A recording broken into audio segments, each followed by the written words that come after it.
I didn't say a word when my father looked at my college diploma and said Penn State was a participation trophy school. I didn't argue when my mother added, without even glancing up from her phone, that my sister had gotten into Johns Hopkins, and that's what a real achievement looked like.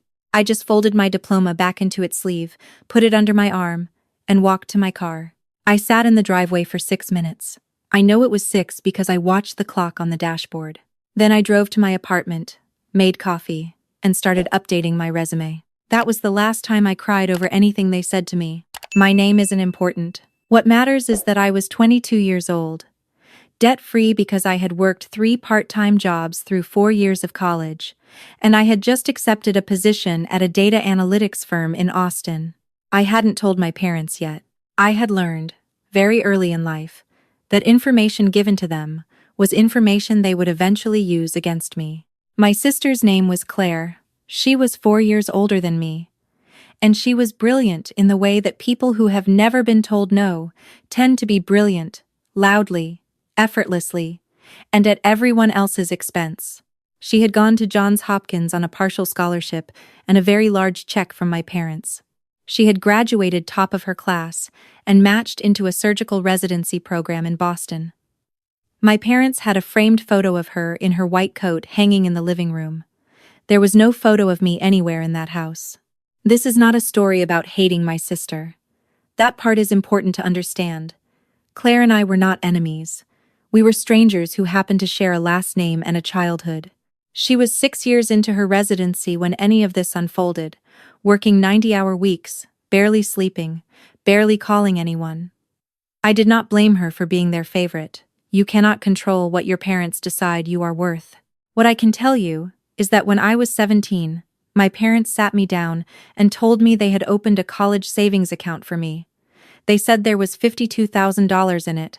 They showed me a printed statement with my name on it. They told me to work hard in school so I could access it when I turned 18. I did work hard. Harder than anyone knew. I graduated with a 3.8 gigapascals, got into Penn State's business analytics program, and the week before my freshman orientation, I asked my father about the account. He said there had been some unexpected expenses. I asked what kind of expenses.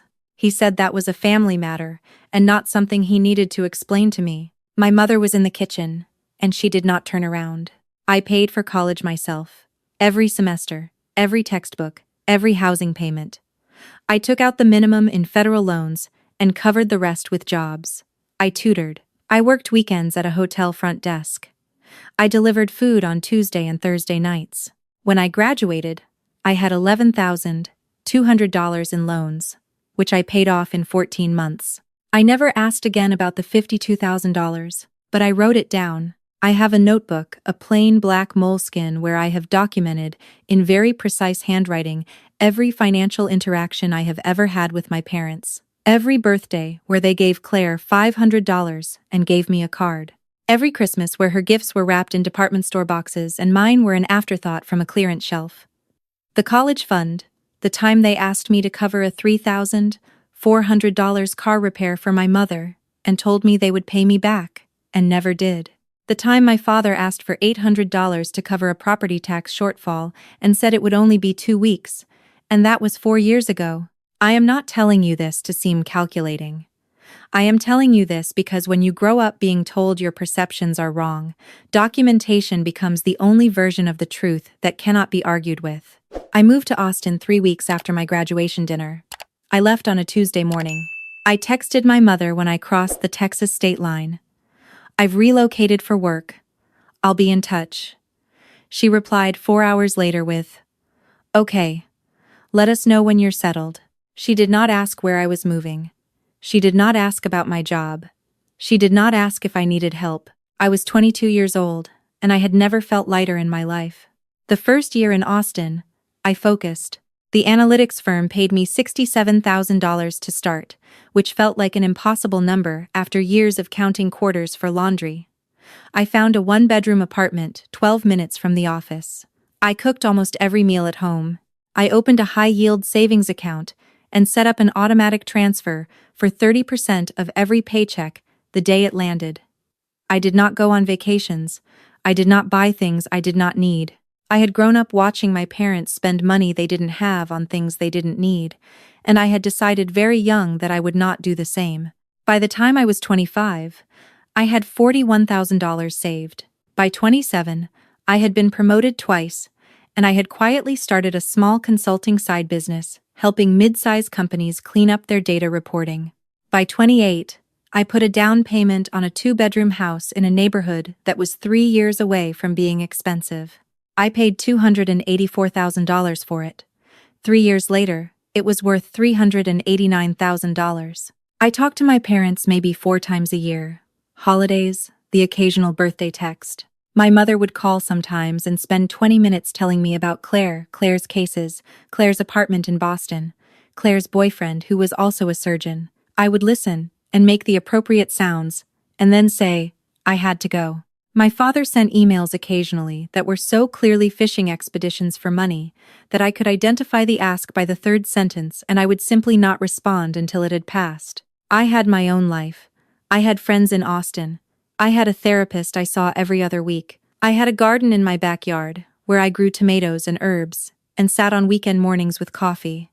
And nobody compared me to anyone. And nothing felt missing. Then, on a Wednesday in October, my mother called me and told me my father had been hospitalized. I asked what happened. She said his heart. She said it was serious. She said the doctors were uncertain. She was crying, or doing a very good impression of crying. And somewhere in the middle of it she said, we really need the family together right now. I booked a flight for the following Monday, which was the earliest I could manage without canceling a client meeting that had taken 6 weeks to schedule. My mother called back within 2 hours to tell me Monday was too late and I needed to come now. I told her Monday was the earliest I could come. She said she was disappointed in me. She said Claire had already rearranged her entire surgical schedule to fly in, and I couldn't even take a few days off. I took a breath and said, I'll see you Monday. I flew in on a Monday morning. My father was out of the ICU by then. He was sitting up in the hospital bed, looking tired but stable. And my mother was in the chair beside him, looking at me with the expression she used when she wanted me to feel guilty. Claire was there too. She was still in her travel clothes, dark circles under her eyes, hair in a knot. She looked at me when I walked in and gave me a small, tired smile. Hey, she said. Hey, I said back. We had not been in the same room in 4 years. My father recovered. It was a mild cardiac event, manageable with medication and lifestyle changes, and within a week, he was home and complaining about the diet the cardiologist had prescribed. I stayed for 5 days, slept on the couch in my childhood bedroom that had been converted into a storage room, and spent most of my time either sitting in uncomfortable silence with my parents or walking around my old neighborhood listening to podcasts. On the 3rd day, my mother asked me if I was doing well financially. I said yes. She said, That's good, because things have been a little tight since your father's diagnosis, with the medical bills and everything. I said, Insurance should cover most of that. She said, Well, there are always gaps. I said I was sure they would figure it out and change the subject. On the 4th day, my father asked me if I had ever thought about moving back closer to home. He said Austin was so far. He said family needed to be near each other. He said he wasn't getting any younger. I told him Austin was where my career was, and I had no plans to move. He nodded slowly in the way he did when he was filing information away rather than accepting it. On the 5th day, I flew home. I did not hear from them for 6 weeks after that. Then my mother called to tell me she had found a water damage issue in the house, and the contractor was quoting $18,000. She asked if I might be in a position to help, as a loan. She said they would pay me back within 6 months, once some things settled. I told her I would have to think about it. I looked back through the notebook. The $800 loan from 4 years ago. The $3,400 from 6 years ago. Both unpaid. I did the math in my head. I had never been paid back a single dollar I had given them. I called her back the next day and said I wasn't able to help right now. She did not speak to me for 3 weeks. Then Claire called. I almost didn't answer. Claire and I texted occasionally birthday messages, short exchanges during the holidays, but she had never once called me in the 7 years since I had moved away. I looked at her name on the screen for a few seconds, then picked up. She said, I'm in Austin for a medical conference. "Can we meet for coffee?" I said sure. We met at a place near my office, and she was already there when I arrived, both hands wrapped around a mug, looking at the table. She looked exhausted in a way that was different from her residency exhaustion. She looked like she had been thinking about something for a long time, and the thinking had worn her down. I sat across from her. She said, "Mom and Dad have been asking me to reach out to you." I said, "I figured." She looked up. "They said you're doing really well. They said you own property in Austin, and you have a business." I said, "Did they ask you to find out how much money I have?" She didn't answer right away, which was its own kind of answer. I wasn't angry. I had been expecting this for years, the moment they would find a way to send someone else to do what they couldn't do themselves. I was almost impressed by the efficiency of it. Why ask the daughter who said no, when you can send the daughter who has always gotten what she wanted? I said, "What did they tell you, exactly?" And Claire put down her mug and said, "That's actually what I want to talk to you about." What followed was one of the stranger conversations of my life. Claire had been doing her own investigation, not into me, but into our parents, because something had not been adding up for her either. She had been giving them money for 2 years. Monthly transfers, each one modest enough to seem reasonable, substantial enough to add up. $1,200 here, $900 there, twice a $2,500 payment for what my mother had described as medical expenses related to a procedure my father needed.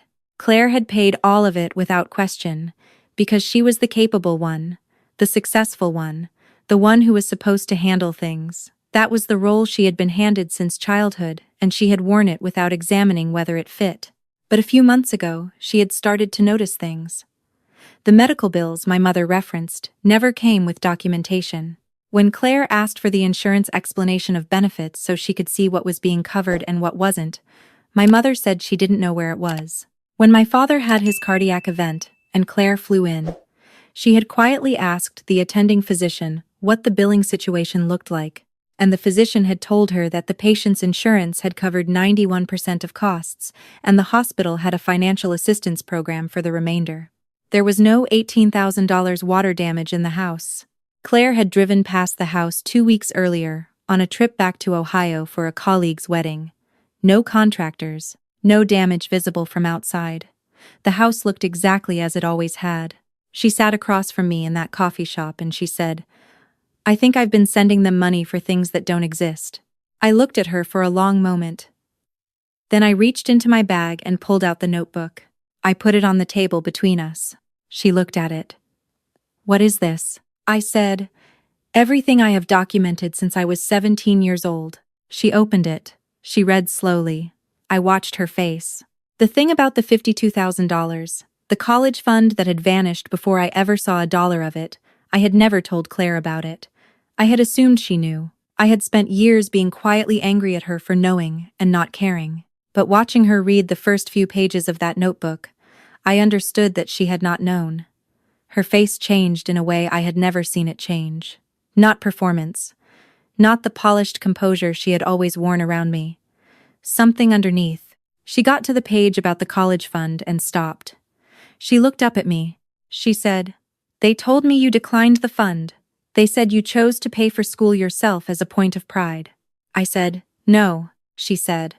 "They showed me your dorm photos freshman year, and said you had decided you wanted to be independent and hadn't touched the account." I said, "Claire, I worked 3 jobs in college because there was no account. They spent the money. I don't know what they spent it on. I only know it was gone before I ever had access to it." She closed the notebook very carefully. "The way you handle something you're afraid of damaging." She stared at the table. Outside the coffee shop window, Austin traffic moved slowly in the afternoon heat. She said, "I didn't know." I believed her. I had not expected to believe her. I had spent years in therapy working through the assumption that my sister was complicit, that she had known and chosen her comfortable position. But sitting across from her, I could see that she had been managed as carefully as I had been, just differently. I had been the example of what not to be. She had been the example of what to be. Both of us were tools. She had just been a more comfortable one to hold. We stayed in that coffee shop for 3 hours. By the end, we had figured out what we wanted to do. Claire is organized in the way that surgeons are organized, precisely, without sentiment, focused on outcome. Within 2 weeks of our coffee, she had pulled together every bank transfer she had ever made to our parents, every text and email in which a specific need had been described, and she had cross-referenced them with whatever documentation she could gather. The water damage that never was.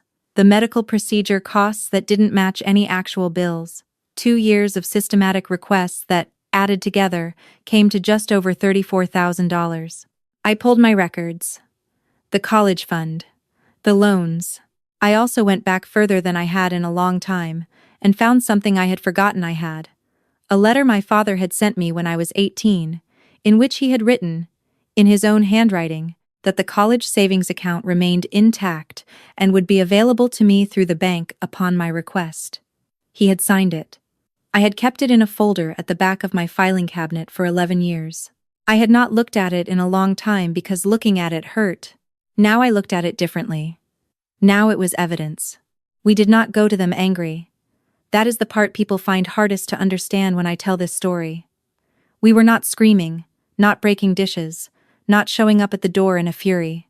We drove to Ohio on a Saturday morning, Claire in her rental car, and me in mine, and we arrived at my parents' house at 11 o'clock and rang the doorbell like normal people. My mother answered. She smiled when she saw Claire, the automatic wide smile she always had for her. Then she saw me, and the smile shifted, recalibrated, became slightly more careful. "Oh, this is a surprise," she said. We went inside. My father was in the living room watching television. He muted it when we came in. Claire's white coat photo was still on the wall. We sat down. I said, "We want to talk to you about some financial matters." My father looked at my mother. My mother looked at her hands. Claire opened her folder first. She laid the transfers out chronologically on the coffee table, each one printed with the date, amount, and the stated reason she had been given. Then beside each one she placed what she had found, or rather, what she had not found. No contractor invoice. No insurance gap documentation. The cardiac billing summary from the hospital, showing a 91% coverage rate. My mother said, "Medical expenses are complicated, Claire." Claire said, "I'm a doctor. I understand medical billing better than most people. There was no gap here."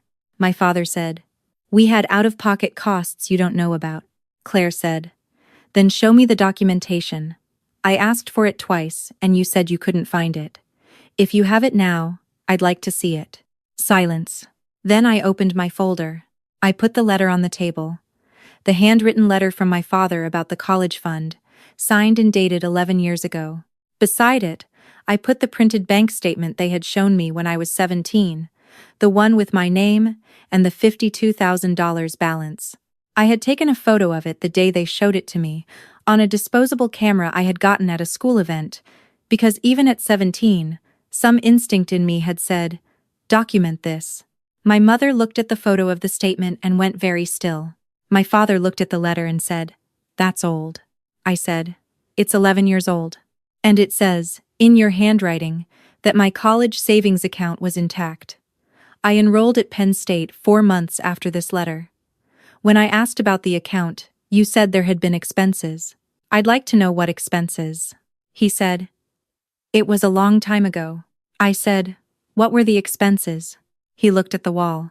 Then he said, "We had some debt. We needed to address it." I said, "How much debt?" He didn't answer. My mother said, "We always intended to pay you back." I said, "You said the same thing about the $3,400 for the car repair and the $800 for the property taxes. Both of those are also documented. You have not paid me back for any of it." The room was very quiet. Outside, the neighbor's dog was barking at something. My father said, "You've been keeping records on us." I said, "Yes." He said, "That's a terrible thing to do to your own parents." I said, "It's a reasonable thing to do when your own parents have taken $52,000 from you and told you it was gone." Claire hadn't spoken in several minutes. She was sitting very straight in the chair, both hands in her lap, looking at our parents with an expression I couldn't fully read. Then she said, quietly, "Dad, did you know about my transfers? The money I've been sending?" My father looked at her. Something shifted in his face, the first genuine thing I had seen there in the entire conversation. He said, "We appreciate everything you've done for this family." Claire said, "That's not what I asked." My mother said, "Claire, you know how difficult things have been." Claire said, "Did you know that none of the things you told me I was paying for were real?" My mother said, "That's not fair." Claire said, "I've sent you $34,000 in 2 years. I've been working 90-hour weeks and sending you money because I thought you needed it, and I thought it was my responsibility because I'm the one who succeeded." She paused. "That's what you always told me, that I was the capable one, the one who could handle things. You used that to keep me sending money." My mother started crying. It was a practiced cry. I recognized it from childhood, the particular way her face arranged itself, the precise timing of when the tears appeared. I had spent years as a child trying to fix that expression. I had learned as an adult that I couldn't, and that was never the point. Claire looked at her for a moment and then looked away. My father said, "We're your parents. We raised you. We made sacrifices." I said, "I'd like to know specifically what sacrifice covered the $52,000. He said, "You don't know what it costs to raise 2 children." I said, "I know what it costs. I've run the numbers. I've run a lot of numbers. It's something I'm professionally good at." I pulled out the last page of my folder, a single sheet with 2 columns. What they had taken from me over the years, and what it would have compounded to, had I been able to invest it when I was 18. The $52,000 alone, invested in an index fund from 2013 to today, would have been worth approximately $141,000. I put that number in front of my father. He looked at it and said nothing. I said, "I'm not here to get that back. I know I won't get that back. I'm here because my sister and I both deserve to know the truth, and we found it ourselves because you were never going to give it to us." Claire said, "I want you to understand that I won't be sending any more money, and I would like an explanation, a real one, for every request you made that didn't correspond to an actual expense." My mother said, "We didn't know things would get so difficult." Claire said, "What things?" My father was quiet for a moment.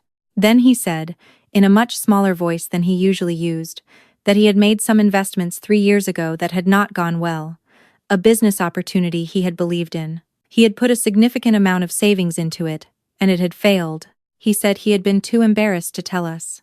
He said things had gotten difficult, and he hadn't known how to ask for help directly. I said, "So you asked for it indirectly?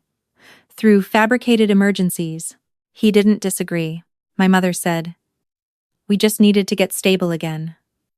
We were going to tell you once we were back on our feet." I said, "You took my college fund when I was 17. That was not 3 years ago. That was before any bad investment. That money was supposed to be mine and you spent it and you lied to me about it. That has nothing to do with your current situation." The room was quiet again. I stood up. Claire stood up too, without a word, moving in the same moment as me, like we had rehearsed it, though we hadn't. I said, "I'm not cutting you off. I'm not angry in the way you might expect. I have spent a long time building a life without your support, and it is a good life. What I am is done pretending that our relationship is normal when it has never been." I picked up my folder. "If you are in genuine financial trouble, there are resources, credit counseling, payment plans, social services. I can send you some links, but I won't be contributing to your finances. And I won't be guilt-tripped about that decision." Claire said, "Same." We walked to the front door. My father didn't move from his chair. My mother had stopped crying. At the door, Claire paused and turned around. She looked at the wall where her white coat photo hung. She looked at it for a few seconds without expression. Then she looked at the wall beside it, where there had never been a photo of me. She turned back to the door, and we walked out. We stood in the driveway in the October air, our rental cars side by side. Claire said, "I'm sorry. About the college fund. I should have asked more questions back then." I said, "You were 22. You didn't know what to look for." She said, "I should have looked." I said, "We can't go back. We can only go from here." She nodded slowly. She looked tired in a way that was starting to lift at the edges, like someone who has been holding something heavy for a very long time and has just been allowed to set it down. She said, I'm going to come to Austin in the spring for a conference. Can we actually spend time together? Not logistics, not family crisis, just time. I said, yeah, I'd like that. She flew back to Boston that evening. I drove to a hotel near the airport, ordered room service, and sat on the hotel bed with my notebook open on the table beside me. I didn't write anything new in it that night. I just looked at it for a while. In the weeks after, my parents called each one of us separately several times. My mother sent long text messages that moved through several stages: defensive, then wounded, then conciliatory. My father emailed twice, both times with more explanation for the investment loss, as though more detail would change the accounting. I read the messages. I did not respond to most of them. What I did do was contact an estate attorney. Not to sue anyone. The statute of limitations on the college fund had long since passed, and honestly, that was never the point. The point was to make sure that going forward, my interests were protected. The attorney helped me understand what I needed to know about protecting myself in the event of any future family financial claims. Claire called an estate attorney too. We compared notes on a video call one evening and found that we had somehow chosen attorneys in the same practice group in our respective cities, which made us both laugh for a moment in a way that surprised me. We did not laugh easily together, the two of us. We were still learning how. My parents did eventually get help. A credit counseling service, the kind I had mentioned. My mother emailed me about it 3 months later, a short message. No requests attached, just a notification that they were working with an advisor and things were being restructured. I replied and said I was glad to hear it. She sent back a single heart emoji. It was the most honest exchange we had had in years. I am not going to tell you there was a grand reconciliation. I am not going to tell you that the confrontation fixed everything. That my father sat me down and apologized with the specific words I deserved to hear. That my mother took down Claire's photo and hung one of mine. None of that happened. People who have spent a lifetime operating a certain way do not suddenly stop operating that way because they were caught. What happened was simpler and, in the end, more valuable to me than any apology would have been. My parents understood that the dynamic had changed. That I knew what I knew, and I had documented it, and I would not be pretending otherwise. They stopped asking me for money. The calls became shorter but somehow less loaded. I stopped bracing myself every time a family number appeared on my screen. And my sister, my stranger of a sister who I had spent 7 years not knowing, started texting me things that had nothing to do with crisis management. A paper she had found interesting, a restaurant she'd tried in Boston that reminded her of something I'd mentioned once. In February, she sent me a photo of a sunset she'd seen from the hospital roof on a rare early finish, with no caption at all. I looked at it for a moment and sent back a photo of my garden, the tomatoes just starting to climb their stakes in the early spring warmth. She sent back, "This is why people move to Texas." I sent back, "Took you long enough to figure that out." She sent a laughing emoji and then, "See you in the spring." I put my phone down and went back to what I had been doing, sitting on my back porch, coffee in hand, morning light coming through the tomato plants in a way that made everything look like it was exactly where it was supposed to be. I had built this, every piece of it. Nobody had handed me anything, and I had stopped waiting for them to. That is the thing I want you to understand. More than the confrontation, more than the documentation, more than the letter, or the notebook, or the number on the page. I had survived every single thing they had said I wouldn't survive. And I had done it quietly, without their witness, in a city they had never once visited, building a life that was worth more to me than their approval had ever been. The notebook is still in my desk drawer. I haven't written in it in 8 months. I don't need to anymore. That feels like the right place to end.